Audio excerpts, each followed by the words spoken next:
Hola Manuel, ¿qué tal? Chocano Gusto. Rabina, bienvenido a ¿Quién golpea a quién? Tú eres un joven estudiante de Derecho y Filosofía. Tienes una mirada más fresca sobre los acontecimientos que todos sabemos, ¿no? El golpe a Castillo, ya que tanto que querían sacarlo de la presidenta ya lo lograron. Y él mismo ayudó a eso, ¿no? Con su golpe nominal, cerrando supuestamente el Congreso. Pero ahora hay protestas a lo largo y ancho del país, incluyendo muertos. Todo esto ha generado pues una zozobra y continuamos en la incógnita porque se anuncian nuevas marchas. ¿Cuál es tu análisis al respecto?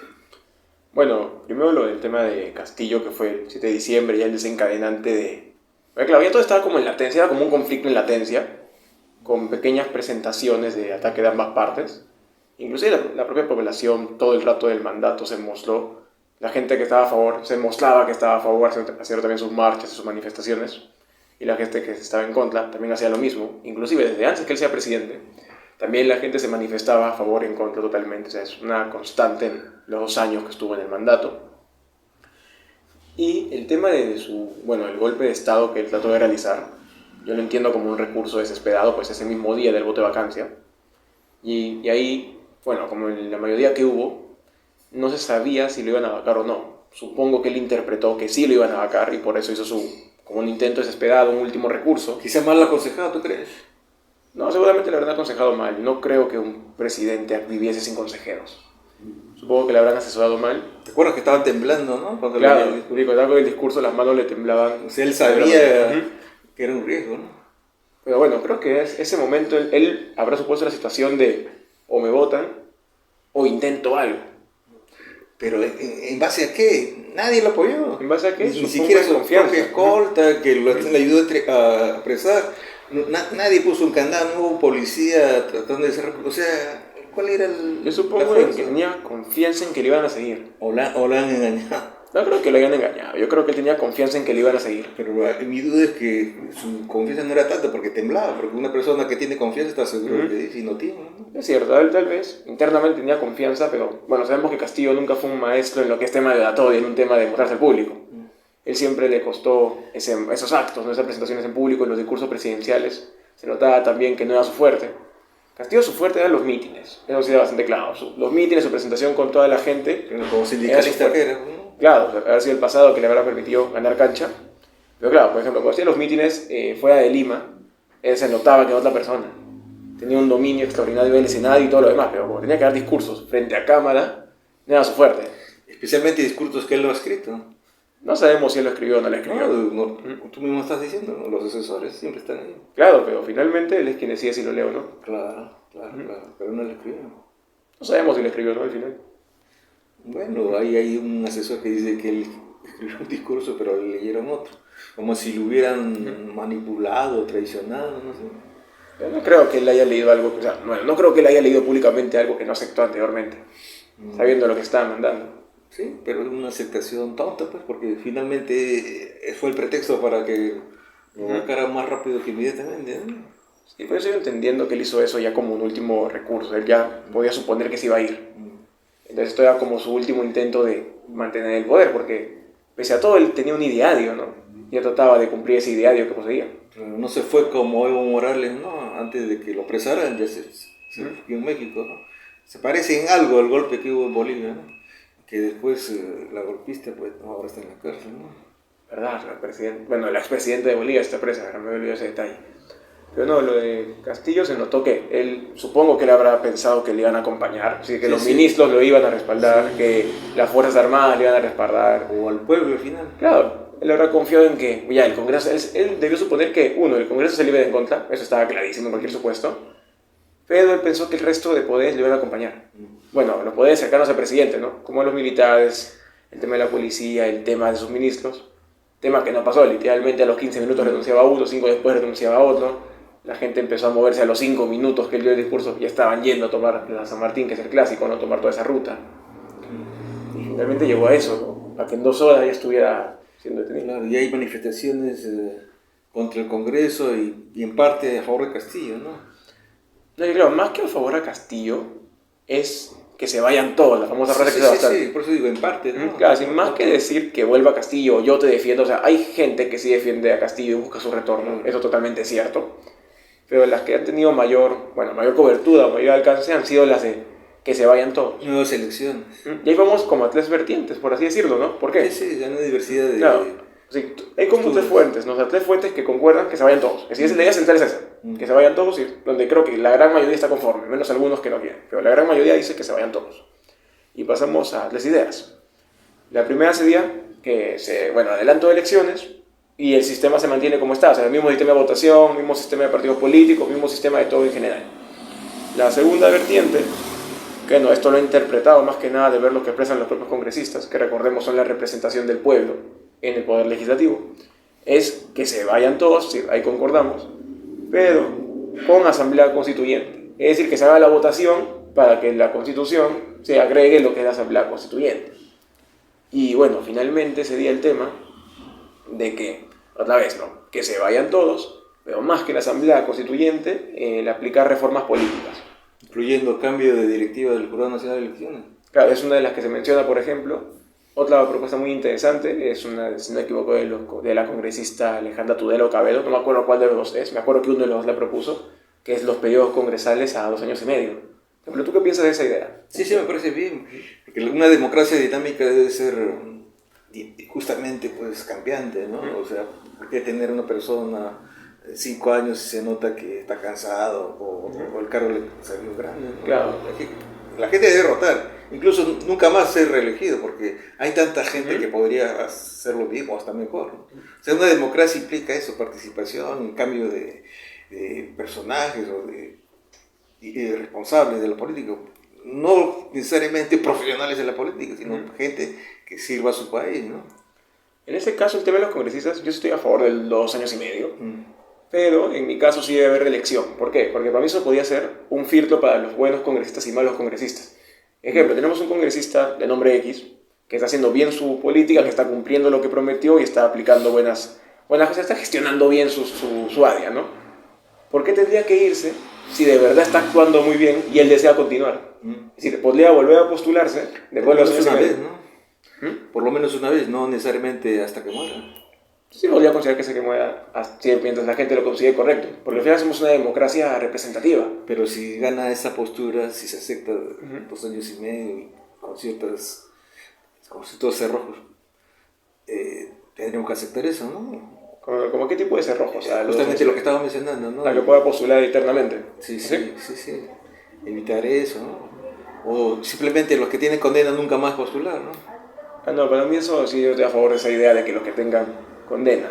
¿Por qué? Porque para mí, una de las metas del derecho, lo cual se especifica mucho más en el derecho penal, es la reinserción de quien fue preso en la sociedad. ¿Y qué significa ser parte de una sociedad según el sistema peruano, ¿no? Una persona que tenga derecho a hacer su libre desarrollo de su personalidad, su desarrollo de su educación, a su vida, a la salud, a la cultura, etc. Y parte de este libre desarrollo es el poder postular si uno desea un cargo público. Si nadie te obliga a mandarte un cargo público, pero si tú estás en la potestad de, si cumples los requisitos mínimos, que son la edad, específicamente la edad como tal, ¿no? No tener una sentencia condenatoria en primera instancia, poder postular a los cargos públicos. Por eso, por ejemplo, se arma gran cantidad de debate, ¿no? Que mucha gente dice que Antauro postule, como otros dicen que no. La gente dice que Antauro no puede postular porque ha estado preso por lo que cometió en el Andahuaylazo, si no me equivoco. ¿Ese fue? Sí. Ya, fue ese acto. Sin embargo, si nos regimos en un sistema de derecho como la Constitución y en los tratados internacionales y todo lo demás, él podría postular, porque es parte de su reinserción a la sociedad el poder postular. Y en ese sentido también los que estuvieron presos por terrorismo, claro, también tendrían el derecho a rehacer su vida. Es correcto. ¿Y por qué? Porque como plantea el propio derecho, en el sistema de derechos humanos que se rige, podríamos decir, en la gran cantidad del mundo, es de que la cárcel tiene como meta, la pena como tal, no la cárcel, las penas, el castigo que uno recibe por cometer un delito es reinsertarte a la sociedad, y es el propio sistema y la sociedad que tienes que apoyarte a ello. ¿Y tú cómo ves el Congreso? ¿Realmente es un lobby que favorece finalmente más a las empresas que al propio pueblo y por eso el pueblo lo repudia? Yo siento que sí favorece al pueblo por un pueblo específico, es decir, no me voy a un grupo muy reducido de lobby, me voy a un que sí favorece al pueblo, Pero al haber tan poco representación congresal, porque 130 personas para la cantidad poblacional peruana, es imposible que de verdad pueda representarse en una población como tal. Entonces, ¿estarías a favor de la idea de volver a tener diputados? Sí, totalmente. Yo estoy totalmente a favor de la idea de bicameralidad, pero en el tema de senador, si no me equivoco, es la cámara más alta, ¿no? Yo tengo esa idea medio loca, me dicen así mis amigos, de que tendrían que tener mínimo, o sea, no es como el modelo exterior. Yo pienso que para ser senador, que es la parte más alta, aparte de haber sido diputado, tengas que tener como lo menos una especialización en la rama constitucional.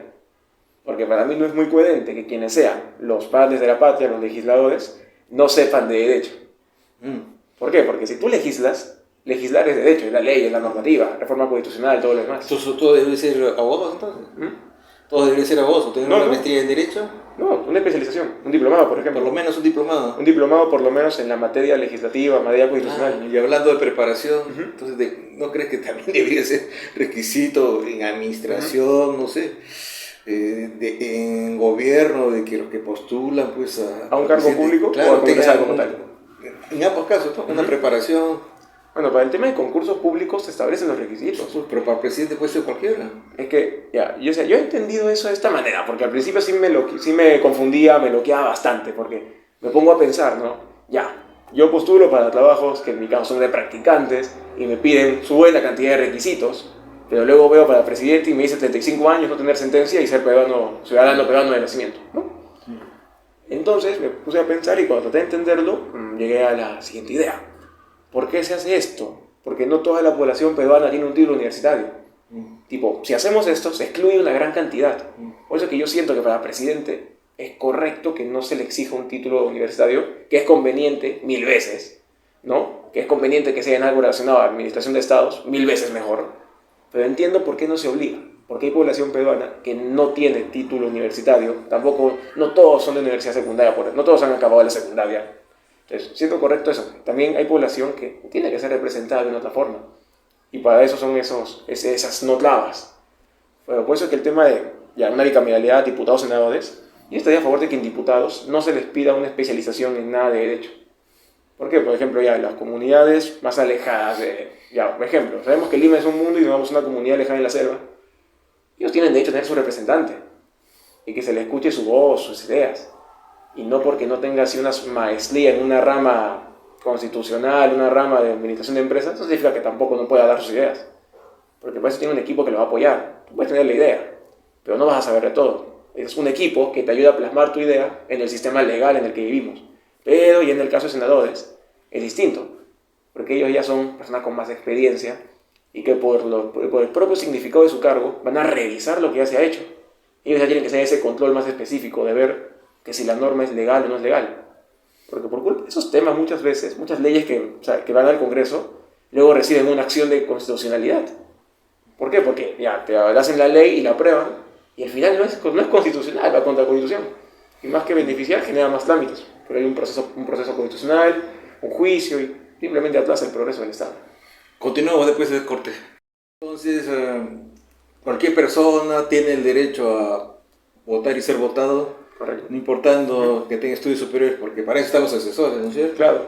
En el tema, si llegas al cargo, yo considero que es, como una idea, ¿no? No todos saben todo, porque estamos sinceros, tipo, yo puedo saber algo de lo que estudio y algo de filosofía y literatura, pero si me hablas de matemática, yo voy a estar mudo. Y tampoco todos los asesores son buenos, ¿no? Eso es correcto.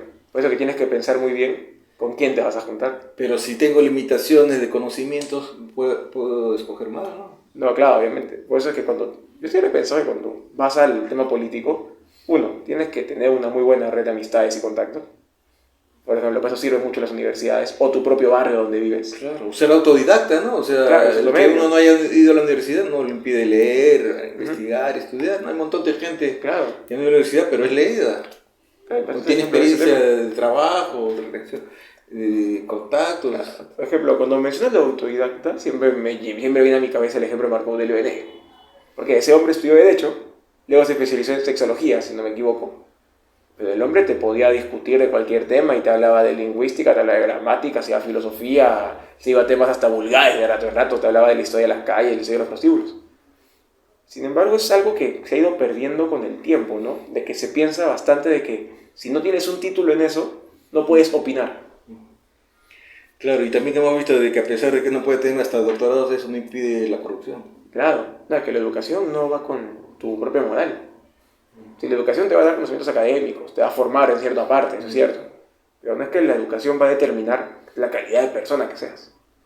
¿Y qué piensas de esta idea del el poder corrompe y todo, y el absoluto poder corrompe absolutamente? Sí, totalmente de acuerdo, por un tema sencillo, somos humanos. El ser humano es una persona que vive a base de estímulos, recibe estímulos todos los días.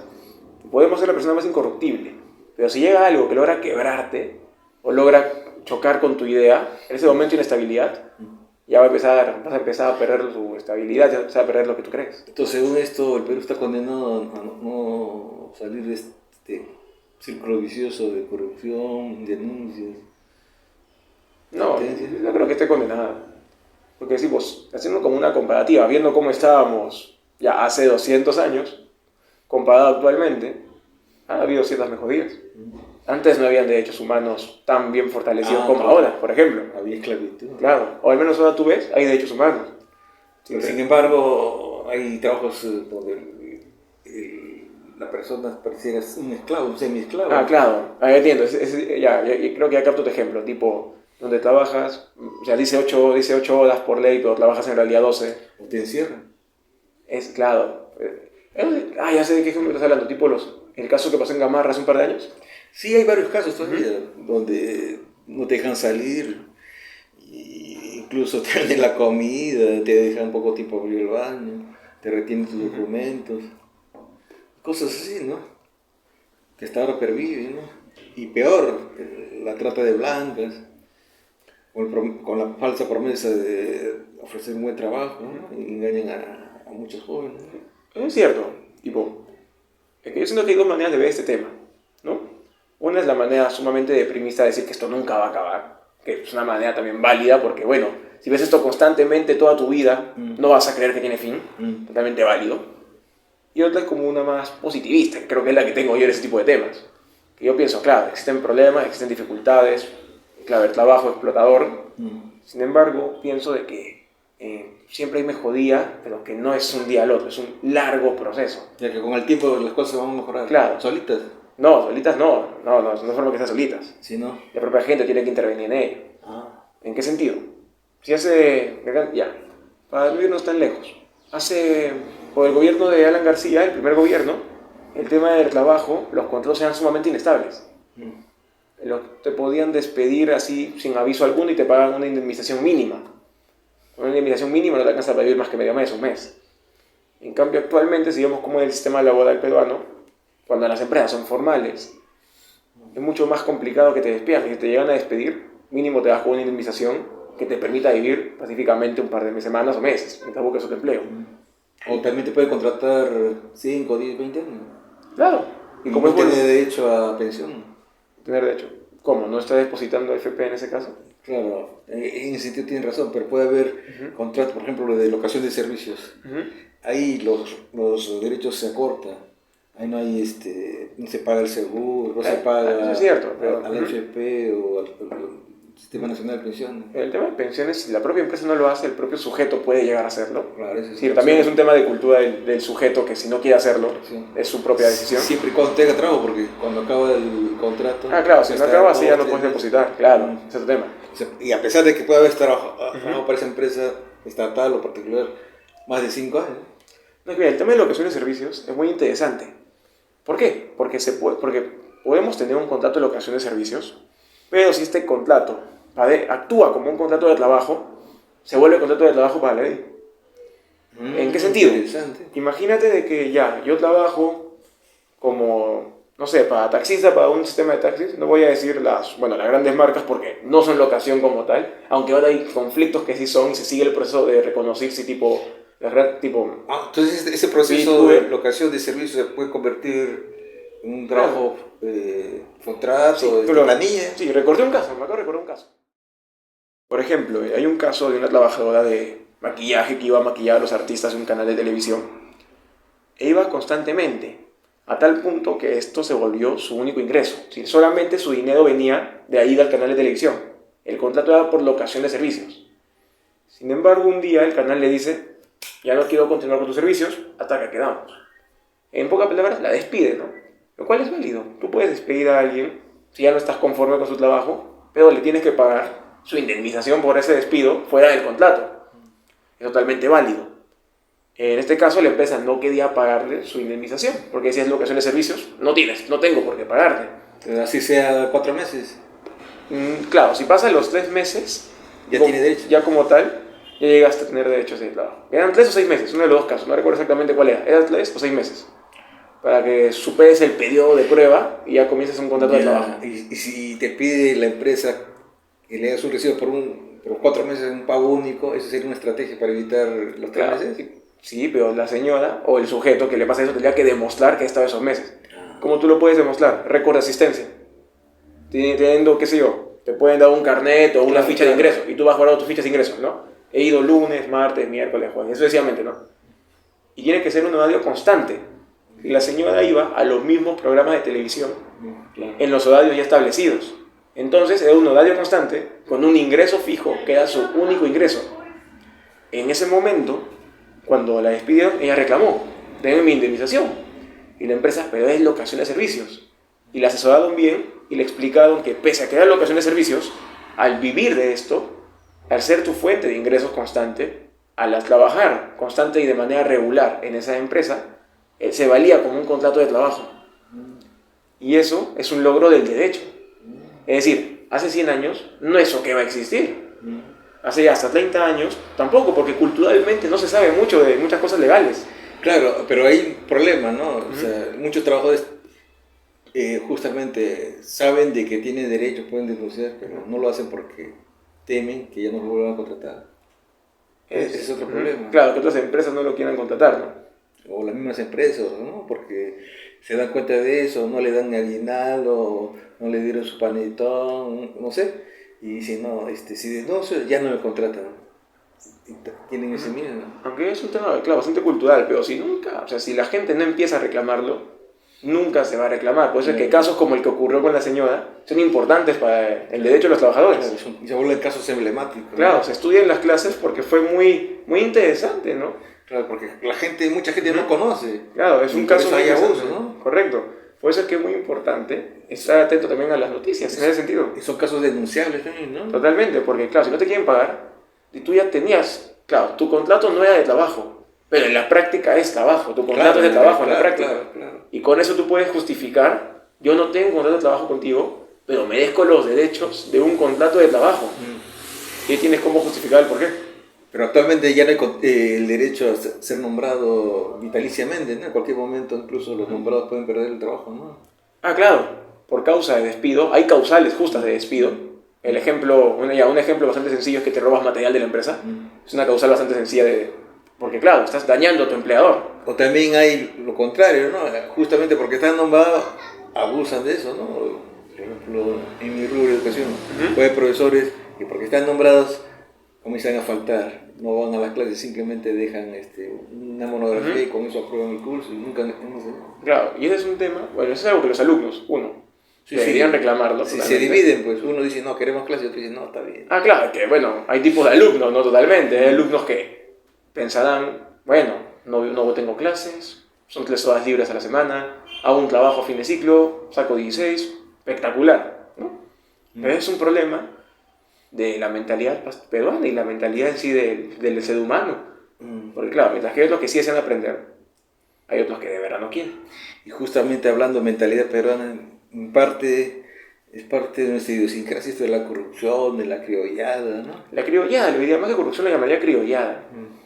Que ya viene prácticamente de la colonia, ¿no? Claro, desde toda la vida, el tema de la criollada, ¿no? Que el Perú se ha inventado justamente para explotar, ¿no? Saquear sus recursos y abusar de la gente, la mayoría de gente que vive acá. Claro, eso ya venía en la colonia y se mantuvo bastante ejemplo. Siento que la República Aristocrática es un gran ejemplo de esa época, siento que fue el mejor ejemplo de ese pensamiento, ¿no? De que vivían bien muy pocos a costa de todos. ¿Tú crees que todavía pervive el racismo en nuestro país actualmente? ¿El racismo en el sentido más antiguo, más colonial, por así decirlo? ¿O en qué sentido? De alguna forma, soterrada. Ah, ya sí, creo que el racismo es... Incluso justo por las protestas, te das cuenta que ha muerto gente. Ah, sí, claro. Y solamente renunció los ministros de Educación y Cultura, más no el de Interior ni de Defensa, y mucho menos la presidenta, ¿no? Es que, pero eso, hubo una entrevista que tuvo Dina, creo que fue con Mónica Delta, muy interesante, porque muchas veces también se le echa la culpa a los presidentes de los ministros de las muertes en las marchas. Pero una cuestión ya de, ¿cómo te puede decir? De decencia política, ¿no? Porque ha estado, bueno, ¿quién maneja la policía? Los generales, pero de ahí reciben órdenes del Ministerio del Interior y el Ministerio del Interior está sujeto a lo que diga el presidente. Así no la haya mandado por una cuestión... Claro, por un tema de jerarquía, la culpa cae en él. Sí. Pero es que fíjate en los casos que ha ocurrido, o sea, es un tema también bastante polémico analizar lo de la muerte de esas personas, pero yo siempre he pensado que tendríamos que estar en ese momento exacto, porque no sabemos si el policía atacó por el simple hecho de matar, o de verdad lo atacaron primero y él respondió. ¿Has visto unos videos sobre la catedral? Hay unos francotiradores. Parece que el francotirador a alguien le iba a tirar un bazucazo. No, él dispararía orden. O sea, te haría mayor ventaja, ¿no? Bueno, que tipos como teoría Max Weber, ¿no? Como planteaba Max Weber, la teoría de que el Estado es el único que tiene la violencia legítima. O sea que y si hay un dictador que maneja el Estado, entonces legítimamente usa su violencia. Claro, eso es teoría en este caso sí, que la violencia legítima es para mantener el orden en el Estado. Entonces, ¿estás de acuerdo que muere la gente para que estén más tranquilos y no hagan desorden? No, tampoco él se plantea así, pero tú estás planteándolo de tal manera que valía matar solo por la paz. Y porque ha muerto incluso niños, ¿no? Pero la pregunta es, ¿qué hacían niños en la marcha? La pregunta. Están en la calle, bueno, eso es algo, digamos, que todo el mundo está encerrado, de repente está de curioso, ¿no? O estaría trabajando, tantas cosas, creo que ha muerto hasta de accidente, ¿no? Claro, por ejemplo, hay gente que solamente salía del trabajo y murió también. Y eso pasa pues, cuando hay balas, ¿no? Eso es lo interesante del análisis de ese tema que ocurre. Porque claro, si vemos cómo debería ser una marcha, la marcha no es violenta. Sin embargo, no tiene mucho sentido que una marcha no sea violenta. Ya han habido manifestaciones brutales de ambos lados, la parte militar, policial, con las muertes que ha ocurrido, la gente cerrando carreteras, queriendo tomar aeropuertos. Entonces, tipo, si una parte ataca con violencia, la otra parte va a responder con más violencia para buscar suprimir la parte del otro. Eso es lo que terminó ocurriendo aquí. Sí, porque bueno, el Estado tiene las armas, ¿no? Claro, la población mostraba una fuerte violencia, por ejemplo, ha quemado edificios del Poder Judicial, por ejemplo, ha quemado edificios estatales. Claro, en Lima ha destruido estaciones. Por ejemplo, de creo que de la municipalidad de los Sunar en Huancayo, pero no tocaron un banco privado que estaba al costado. Me pareció interesante. Curioso, sí, todo lo del Estado, ¿no? Sí, es que bueno, es que creo que se ve así más o menos el conflicto, ¿no? Que es la población contra el Estado, no contra la empresa. Bueno, la cual también termina dañada, pues, ¿no? Porque esto daña la credibilidad del Estado al extranjero. Bueno, sí, ya no va a haber turistas como antes, ¿no? Claro, habrán disminuido la cantidad de turistas, había pérdidas económicas diarias, con las carreteras tomadas no se podían mover los carros, con la toma de los aeropuertos ya no se podían hacer los viajes. Y se anuncian nuevas marchas. Claro. El primero, el cuarto. Claro, que yo sepa se han calmado por las festividades, creo, sí, ¿no? Sí. Curiosamente. Como en las guerras, pues, en las guerras, ¿no? Por Navidad ambos bandos hasta se saludan, se abrazan. Claro, hubo un antecedente, ¿no? De Alemania, ¿con qué país? No sé si te acordás. ¿Que era Alemania con otro país? Sí, hasta jugaban fútbol, ¿no? Sí, exacto, sí, que fechas navideñas decidieron hacer alto al fuego Guerra Mundial. Y conversemos, nada más, amistémonos, ¿no? Sí. No, porque como ambos bandos hay cristianos, pues, decidieron festejar, ¿no? Y eso es algo bastante interesante, ¿no? Como por festividades, obviamente han continuado las manifestaciones. Por ejemplo, el 25 de diciembre los militares con la policía recuperaron una planta hidroeléctrica que había sido tomada en Cusco, por ejemplo. Pero claro, por festividades se calmó un poco el tema. Y ya, claro, como dijiste, lo más probable es que en enero se retomen las actividades. Continuaremos después de este corte. Eduardo, ¿qué piensas? Hay la interpretación de que detrás de las manifestaciones supuestamente espontáneas en diversas partes del país hay toda una organización que manipula a la gente, que son infiltrados profesionales. Bueno, para las marchas primero siempre va a haber alguien que organiza, ¿no?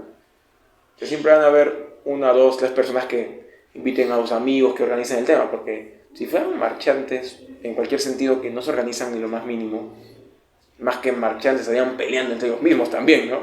Porque en una marcha no es que vaya solo un pensamiento, van pensamientos de múltiples partidos políticos, de población sin partido político, de grupos de pensamiento político que no están en un partido político. una aglomeración de todo. Y si alguien no los organiza, sería más una batalla entre ellos. Y entonces, los actos de violencia también han sido adrede. A ver. ¿Adrede en qué sentido? O sea, que simplemente, Está más que buscar vamos a marcha. aprovechar que hay marchas, vamos a hacer caos, vandalismo. Yo diría que sí había grupos de población que sí fue a manifestarse nada más. Sí, gente que de verdad quería hacer la marcha nada más, en un sentido más pacífico. Luego gente que quería marchar pero ya atacando a la propia policía. Y gente que no iba a marchar como tal. Claro, hay diferentes grupos, ¿no es cierto? Es que en una marcha hay bastantes grupos unidos, ¿no? Incluso se habla de infiltrados puestos por la misma policía. Claro, también muchas veces se ha hablado de eso y creo que han habido videos de que los terminaban golpeando, sacando a los infiltrados. Los han identificado. Pero claro, en una marcha hay gente que solamente quiere ir a marchar, o sea, no busca violencia, solamente quiere ir con carteles o con su voz a decir lo que sienten. Luego hay gente que sí va a marchar, pero que está dispuesta a una confrontación con la policía, más no creo que buscando romper estructuras, edificios del Estado. Y luego hay gente que sí va a marchar, pero más que marchar, quieren saquear. Ah, sí, también hay gente. Por ejemplo, yo tengo un recuerdo así de una marcha que yo asistí, que fue la de Aníbal, la marcha cuando él hizo un decreto con la inmovilización obligatoria. Y claro, ahí lo que digo me acuerdo porque lo sentí bastante, o sea, la teoría la sentí real.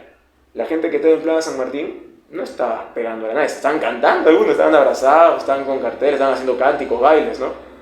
Mientras más te acercabas al Congreso, veías más violencia. Sí, sí. Veías a la gente ya más agresiva, confrontando a los policías, chocándole el escudo, empujando el escudo, ¿no?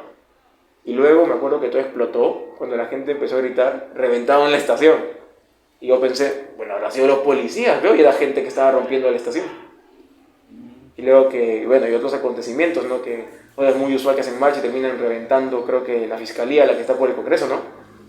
Yo creo que terminan reventando normalmente esos edificios de la zona. Sí, pues, porque son paredes de puro vidrio. Claro, revientan todos los edificios de la zona, se llevaban computadoras creo que del Jurado Nacional de Elecciones, que está por ahí, una vez se llevaban las computadoras.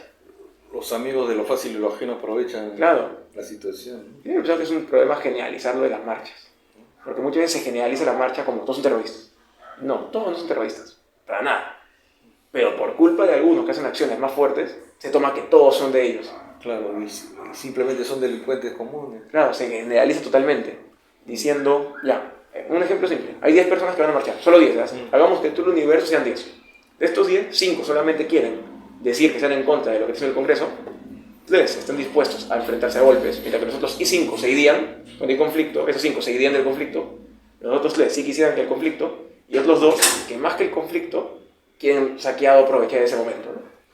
Y eso pasa mucho en las marchas actuales, que hay una aglomeración de personas, y que como no te va, bueno, seamos sinceros, las noticias no se van a tomar el tiempo a analizar sujeto por sujeto, tú por qué fuiste, aunque sea un tema muy interesante de estudio, ahora que lo pienso, ¿sabes? Preguntar a los marchantes por qué fuiste, para poder darme una estadística real de cuáles fueron las verdaderas causales de tu asistencia a la marcha, más de por qué marchaste, saber cuál era tu intención al ir a marchar, ¿no? Y finalmente la gente que va a aprovechar ese tema, y esa gente es la que más termina resaltando, porque mientras más brutal es tu acto, más noticioso se va a volver. Y tú, desde tu perspectiva, ¿cómo piensas que va a acabar esto? ¿De nuevo con el tiempo? ¿La gente se va a tranquilizar y vamos a estar...? Yo entiendo que se va a calmar, porque podemos decir que Dina, primero, se nota bastante preparada. Las entrevistas ha demostrado que tiene estudiado muy bien el tema, se ha preparado. ¿Está bien asesorada? Claro, yo diría que sí, está muy bien. Y aparte creo que ella misma también, porque Dina, bueno, desde que empezó a alejarse de Castillo, se empezó a preparar más, podríamos decirlo así. Oye, ya estaba oliendo que le iba a tocar. Claro, que lo de Castillo sí se veía bastante inminente, con vacancias constantemente, entonces vacancias constantemente.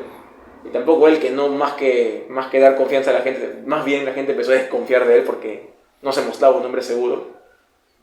Entonces, lo podemos ver los ministros de Dina, son ministros bastante preparados académicamente y que en su campo tienen una amplia experiencia.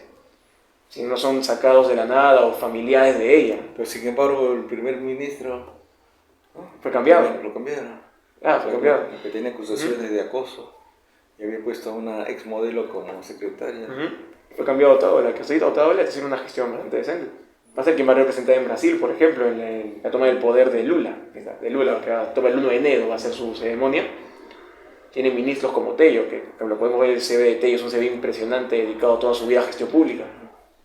Entonces siento que, bueno, primero, ha hecho algo que la gente pedía, ministros de calidad. El tema de títulos y su experiencia respalda a los actuales ministros.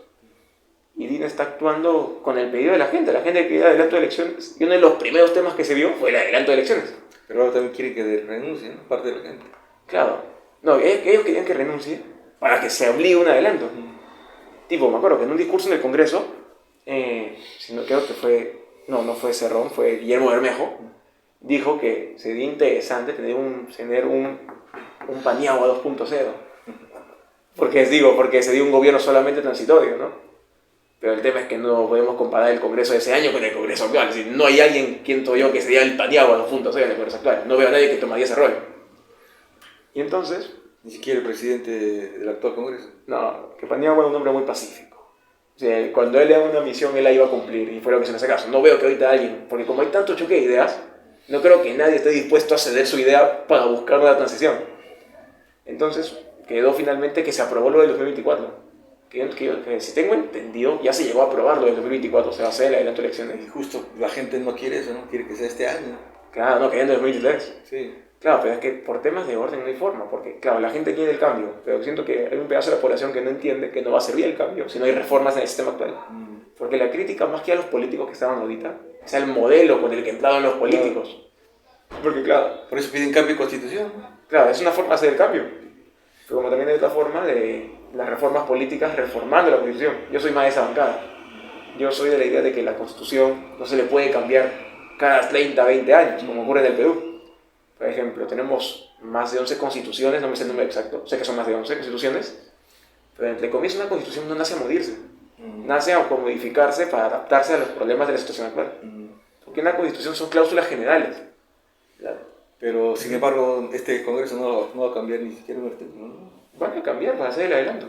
Ah. Se va a tener que modificar, creo que va la última parte de la Constitución, no me acuerdo el nombre exacto, pero hay una parte final de la Constitución donde se va a agregar que se va a hacer el adelanto de elecciones. Pero solo eso. Claro, y lo que van a discutir, lo que resta del año, es si se va a modificar algo más en esa elección o no.